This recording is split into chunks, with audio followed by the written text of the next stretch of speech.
Okay, guys, I'm gonna start part two. I know that's kind of dramatic where I left off. We had a little bit of a family emergency. My kiddo's heater in his bedroom started smoking.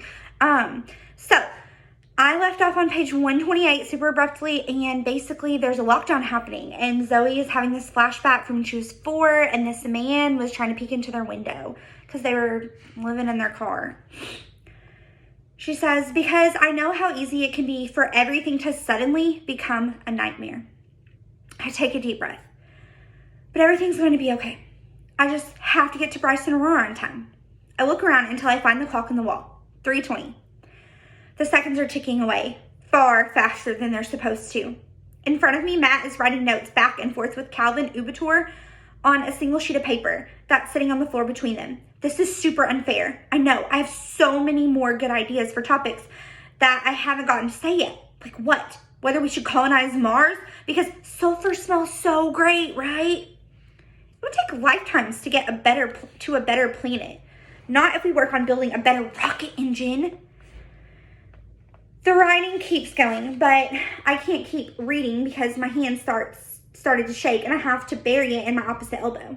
So super unfair. Means not having time to discuss your Mars colonization ideas. Or maybe it's that the cherry on top of your ice cream sundae has dyed the whipped cream pink and you wanted it perfectly white. I look back at the clock. 3:24. I screamed when I saw the man's face at the window, and my mom woke up when I did. I never saw her move so fast. He shattered the window with this crowbar, but she beat him off with her keys until she could drive away. That little keychain against the big crowbar. But she was more motivated than he was, and she kept all sorts of sharp metal things on that keychain. I never wondered why again. I can only see the back of Miss Rochambeau's head. Can she see the clock from where she's sitting? Even if the voice over the intercom released us like nothing happened, is she going to dawdle back over to the whiteboard and continue adding to the topic list? I heard the pounding with someone sprinting down the hallway. Closer, closer, and then right past us on the way towards the office. I catch Mr. Hurd exchanging another glance with Miss Rochambeau. May I have your attention, please? Principal Fitzgerald's voice comes over the intercom. There is no longer a threat to safety. I repeat, there is no longer a threat to safety. You may resume your earlier activities. Thank you for your patience.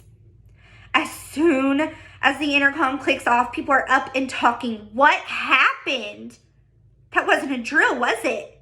Miss Rochambeau, an 8th grade girl asked, do you know what happened? Did they send you an email or something? Mr. Hurd is already striding over to his computer. I'm checking. Can't you go right down to the office and ask? One of the 8th grade boys asked Miss Rochambeau. Miss Rochambeau smooths her skirt and takes a deep breath. The last thing they need right now is every teacher in the school showing up to demand an explanation of what had just happened. Mr. Hurd is hunched over his computer. There's no email yet, but we'll have to be okay with not knowing. Besides, Miss Rochambeau says, looking at me, it's almost 3:30 anyway. Most of you have parents arriving to pick you up soon, and we all have places to get to. We'll meet back here again Wednesday afternoon, and no one hears what Miss Rochambeau says next because Evan Hewitt burst through the library doors. Did you guys hear? Someone shot at someone at the parking lot. Who? Like, with a gun? Was it a student? Did they miss? Or is it someone, like, dead?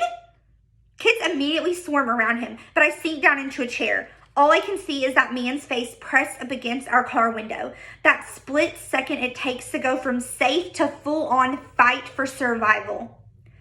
I heard that there was a kid involved, but I don't know who, Evan says. I don't think anyone's hurt because you could see some of the parking lot from where we were hiding in the cafeteria and no ambulance ever showed up. But yeah, it was a real gun. We heard the shots. Miss Rochambeau had her hand over her